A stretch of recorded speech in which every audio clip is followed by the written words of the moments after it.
ዕለተ ማክሰኞ ሰኔ 17 ቀን 2017 ዓ.ም ጤና ይስጥልን የተከበራችሁ ተመልካቾቻችን እንደምን አምሽታችኋል። ከናሁ ቴሌቪዥን አዳዲስና ወቅታዊ ዜናዎች ወደ እናንተ የሚደርሱበት ጊዜው አሁን ነው። ከሳቱ ዜናዎች ጋር ማርቆስ ጉዳይ ሆነኝ አብራችሁን ቆዩ። ክቡራን ተመልካቾቻችን አርዕስተ ዜናዎቹን አስቀድመን የጤና ባለሙያዎች ጥያቄ የፖለቲካ ፍላጎት ባላቸው አካላት ተጠልፎ ከባለሙያዎች እጅ መውጣቱን ጠቅላይ ሚኒስትር አብይ አህመድ ገለጹ። በትግራይ በሁለት ዓመት ውስጥ ብቻ 56000 ወጣቶች በአስቸጋሪ ሁኔታ መሰደዳቸው ተገለጸ። ከውጭ እስራኤል ከኢራን ጋር የተኩስ አቁም ስምምነት ላይ ስትደርስ ሁለቱም ሀገራት ስምምነቱን እንዳይጥሱ ትራምፕ አሳሰቡ። ወደ ዝርዝሮቹ አለፍን። በቅድሚያ የጤና ባለሙያዎች ጥያቄ የፖለቲካ ፍላጎት ባላቸው አካላት ተጠልፎ ከባለሙያዎች እጅ መውጣቱን ጠቅላይ ሚኒስትር አብይ አህመድ ገለጹ።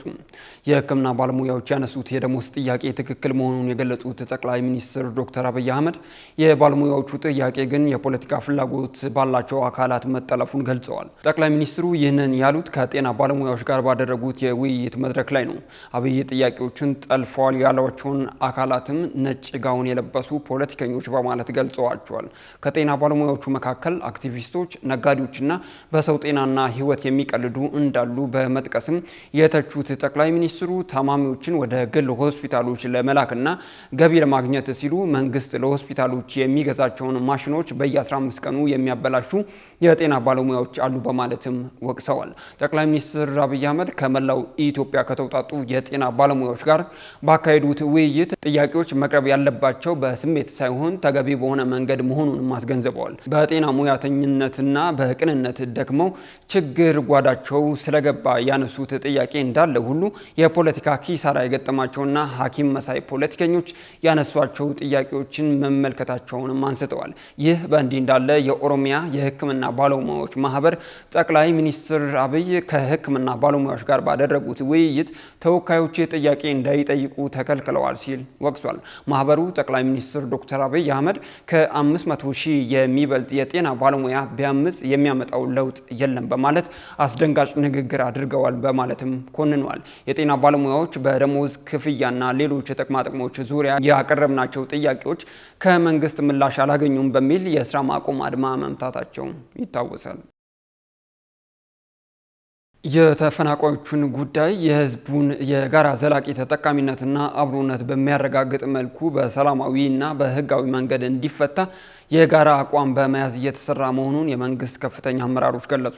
የአማራ ክልል ርዕሰ መስተዳድር አቶ አረጋ ከበደና የጠቅላይ ሚኒስትሩ የምስራቅ አፍሪካ ጉዳዮች አማካሪ ሚኒስትር አቶ ጌታቸው ረዳ በሁመራ ከተማ በወልቃይት ጠገዴ የማንነት ጥያቄና በተፈናቃዮች ጉዳይ ላይ ከአካባቢው ማህበረሰብ ጋር ተወያይተዋል። የፌዴራል መንግስት የፕሪቶሪያ የሰላም ስምምነትን ተግባራዊ በማድረግ ተፈናቃዮች ወደ ቀያቸው እንዲመለሱ እንዲሁም የማንነትና የአስተዳደር ጥያቄ ያለባቸው አካባቢዎች በሰላማዊ መንገድ እልባት እንዲያገኙ በትኩረት እየሰራ ይገኛል። የአማራ ክልል ርዕሰ መስተዳድር አቶ አረጋ ከበደ የማንነትና የራስ አስተዳደር ጥያቄ ያላቸው አካባቢዎችን በተመለከተ በፌዴራል መንግስት አማካኝነት ባለፉት ዓመታት ከትግራይ ጊዜያዊ አስተዳደር ጋር በርካታ ውይይቶች ሲደረጉ መቆየታቸውን አንስተዋል።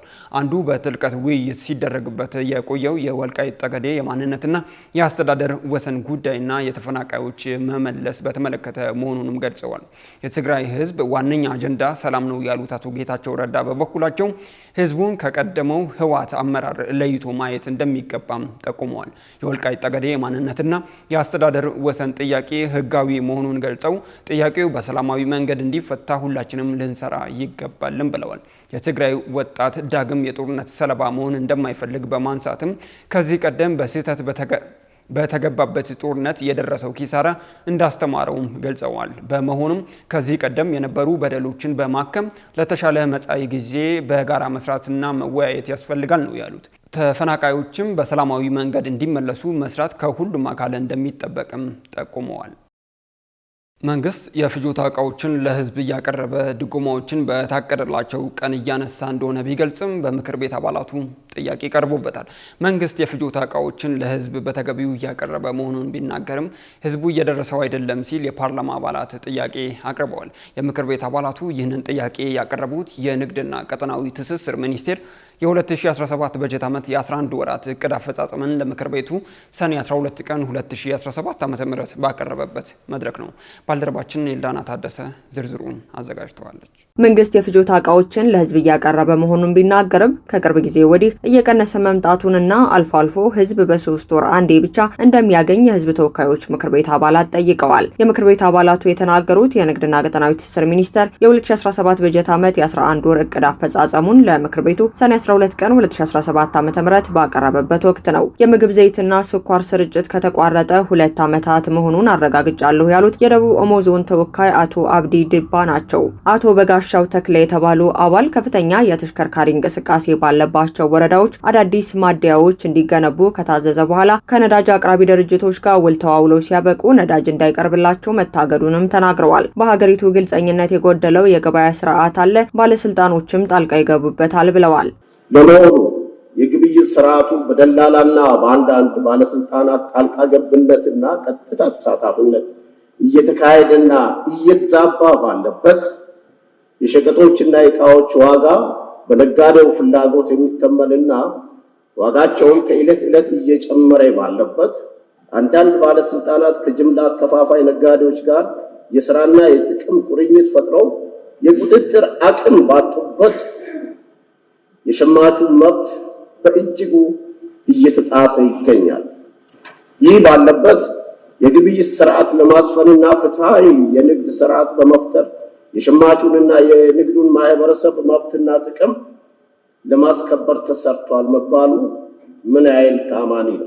የንግድና ቀጠናዊ ትስስር ሚኒስቴር በሰጠው ምላሽ ህጋዊ የሆኑ የተደራሽነት ችግር ያለባቸው አካባቢዎችን በጥንቃቄና አስተማማኝ በሆነ መንገድ መመለስ ስላለበት ማስተር ፕላን እየተዘጋጀ መሆኑንም ተናግረዋል። በሀገሪቱ 58 የነዳጅ ኩባንያዎች 1710 ማደያዎችና በእነዚህ ኩባንያዎች የተያዙ 3990 የነዳጅ ቦቴዎችና በኪራይ ደግሞ 1437 ስራ ላይ መሆናቸውን ተናግረዋል። ከጥቅል የነዳጅ ድጎማ ለመውጣት ተይዞ የነበረው እቅድ ሰኔ 30 ቀን 2017 ዓ.ም ቀድሞ ተሳክቷል ያሉት ሚኒስተሩ የነዳጅ ማደያዎች በየወሩ ዋጋ ይጨምራሉ በሚል ብሂል ያልተገባ ጥቅምን ለማግኘት እየተሯሯጡ ነው ብለዋል። ከዚህም በኋላ የነዳጅ ዋጋ በዓለም የነዳጅ ዋጋ ላይ የሚመሰረት እንጂ በመንግስት የዋጋ ተመን እንደማይሆንም ተናግረዋል። የኑሮ ውድነት ጫናን ለመቀነስና የንግድ ስርዓቱን የተሳለጠ በማድረግ በመደገፍ በገበያ ውስጥ በቂ የፍጆታን ለማቅረብ በተመረጡ የፍጆታ እቃዎችን በተለይም ደግሞ በምግብ ዘይትና ስኳር በነጻ ገበያ በአማካኝ በወር ከ76 ሚሊዮን ሊትር ዘይትና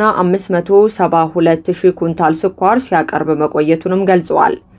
ከንግድ ስርዓቱ በአጠቃላይ የደላልነት ንግድ ፍቃድ መደቡ በተለይ በእህል በአግሪካልቸራል ምርቶች ጋር ተያይዞ በእህል በአትክልትና ፍራፍሬ በቁም እንስሳት ሙሉ በሙሉ በመሰረዝና በማውጣት ከ3000 ደላሎችና ኮሚሽን ፈላጊዎች አገናኞች እርምጃ በመውሰድ ቁርጠኛ የሆነ መራር የሆነ እርምጃ ለመውሰድ ተሞክሯል። ያም ሆኖ እዛም እዚህም ችግሩ አሁንም ያለ በመሆኑ ከፍተኛ ትኩረት የሚሰጠው እንደሆነ በዚህ አጋጣሚ ለማንሳት ነው።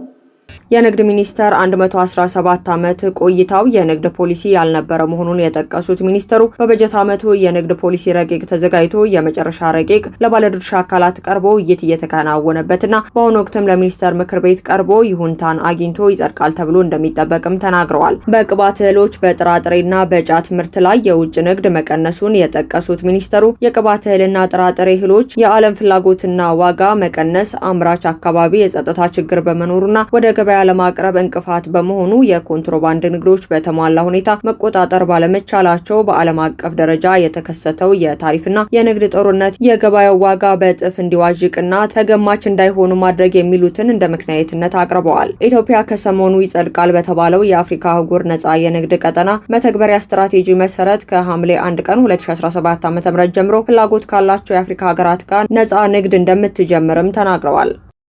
በትግራይ ክልል በሁለት ዓመታት ውስጥ ብቻ 56000 ወጣቶች በአስቸጋሪ ሁኔታ መሰደዳቸው ተገለጸ።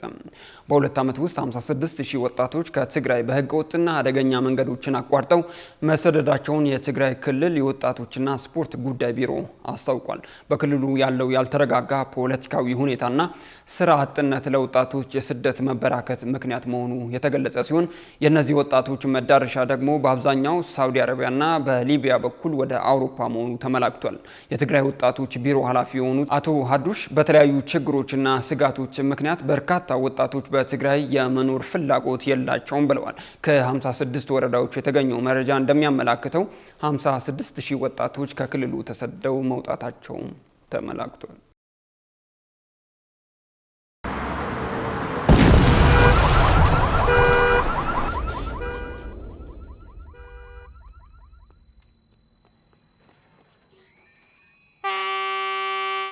ያልታሰበ ሲሳይ ለባሉካም ለደንበኛም ከአቢሲኒያ ባንክ።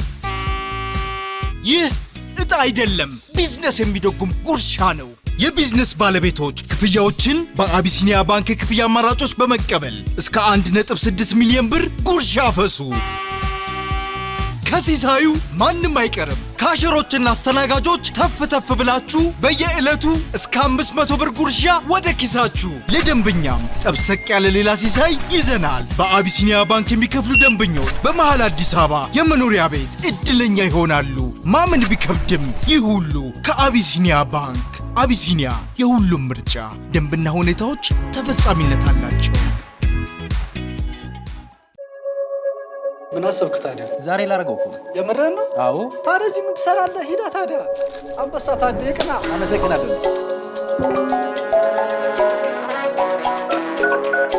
ያረገው ነው። አትቀልድ። ያደርገው ነው። እንኳን ለዚያ በቃ ልጄ። የእውነትህን ነው? ወይኔ ደስ ሲል። ይህ በጣም ደስ የሚል ዜና እኮ ነው። ሰማሁ እኮ በጣም ደስ ብሎኛል።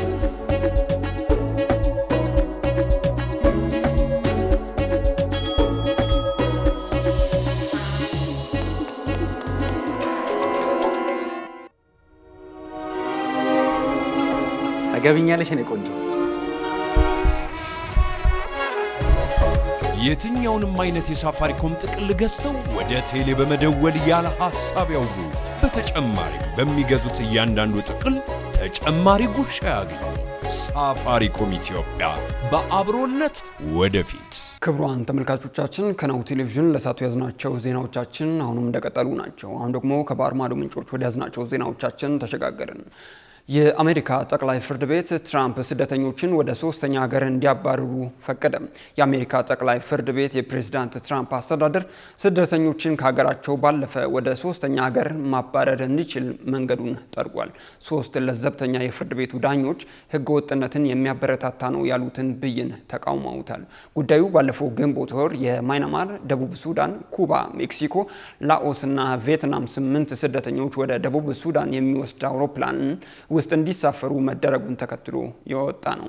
የትራምፕ አስተዳደር ስደተኞችን ከክፋትም የከፉ ናቸው ብሏል። የሰኞው ውሳኔ አያሌ ስደተኞችን ለማባረር ለወጠኑት የሪፐብሊካኑ ፕሬዝዳንት ሌላ እድል ሆኖላቸዋል። ባለፈው ወር ጠቅላይ ፍርድ ቤቱ 350,000 ስደተኞች ላይ ተጽዕኖ የሚያሳርፍና ለቬንዙዌላ ዜጎች ተሰጥቶ የነበረውን ጊዜያዊ ጥበቃ እንዲነሳ ውሳኔ አሳልፏል። በሌላ ውሳኔ ባለፈው ግንቦት ወር ግማሽ ሚሊዮን ለሚሆኑ የኩባ፣ ሄይቲ፣ ኒካራጓና ቬንዙዌላ ስደተኞች ለ2 ዓመት በአሜሪካ ሲቆዩ የሚሰጣቸውን የሰብአዊ ድጋፍ ፕሬዝዳንቱ በጊዜያዊነት እንዲያቋርጡ ወሰኑ። በመጨረሻም እስራኤል ከኢራን ጋር የተኩስ አቁም ስምምነት ላይ ስትደርስ ሁለቱም ሀገራት ስምምነቱን እንዳይጥሱ ትራምፕ አሳሰቡ። የአሜሪካው ፕሬዝዳንት ዶናልድ ትራምፕ በእስራኤልና በኢራን መካከል የተደረሰው የተኩስ አቁም ስምምነት አሁን በስራ ላይ ነው ሲሉ ገልጸው ሁለቱም ሀገራት ስምምነቱን እንዳይጥሱ ግን አሳስበዋል። የትራምፕን ንግግር ተከትሎ ከሰዓታት በኋላ የእስራኤል መንግስት የተኩስ አቁም ስምምነቱ ላይ መድረሱን ያረጋገጠ ሲሆን ስምምነቱ ላይ ማንኛውም አይነት ጥሰት ቢያጋጥም አጸፋዊ ምላሽ እንደሚሰጥም አስጠንቅቋል። ኢራን በበኩሏ ቀደም ሲል ጥቃቷን የምታቆመው እስራኤል ጥቃቷን የምታቆም ከሆነ ብቻ እንደሆነ ተናግራም ነበር። ይህ በእንዲህ እንዳለ ኢራን በእስራኤል ላይ ሌሊቱን በፈጸመችው ጥቃት 4 ሰዎች መሞታቸውን እስራኤል አስታውቃለች። በአንጻሩ በቴህራን የሚገኙ የመንግስት መገናኛ ብዙሃን ደግሞ የተኩስ አቁም ስምምነቱ ወደ ስራ ከመግባቱ በፊት የመጨረሻው የሚሳኤል ምት መካሄዱን ዘግቧል። በተመሳሳይ ቴህራን ሌሊቱን ከፍተኛ ጥቃት የደረሰባት ሲሆን አንድ ነዋሪ የድንጋጤ ስሜት ተሰምቶኝ ነበር ሲሉ ገልጸዋል። ይህ የተገለጸው ኢራን ከሳምንቱ መጨረሻ በኒውክሌር ተቋሞቿ ላይ ለደረሰው ጥቃት ያጸፋ ምላሽ በመስጠት በኳታር በሚገኘው የአሜሪካ የጦር ሰፈር ላይ ሚሳኤሎችን ካስወነጨፈች በኋላ ነው ሲል ቢቢሲ ዘግቧል። ክቡራን ተመልካቾቻችን ከናሁ ቴሌቪዥን ለዕለተ ማክሰኞ ምሽት ያዝናቸው አዳዲስና ወቅታዊ ዜናዎቻችን በዚሁ አበቁ። ከሰዓቱ ዜናዎች ጋር ማርቆስ ጎዳይቦ ከመላው የስቱዲዮና የቴክኒክ ክፍል ባልደረቦቻችን ጋር በጋራ በመሆን ቆይታ አደረግን። መልካም ምሽት።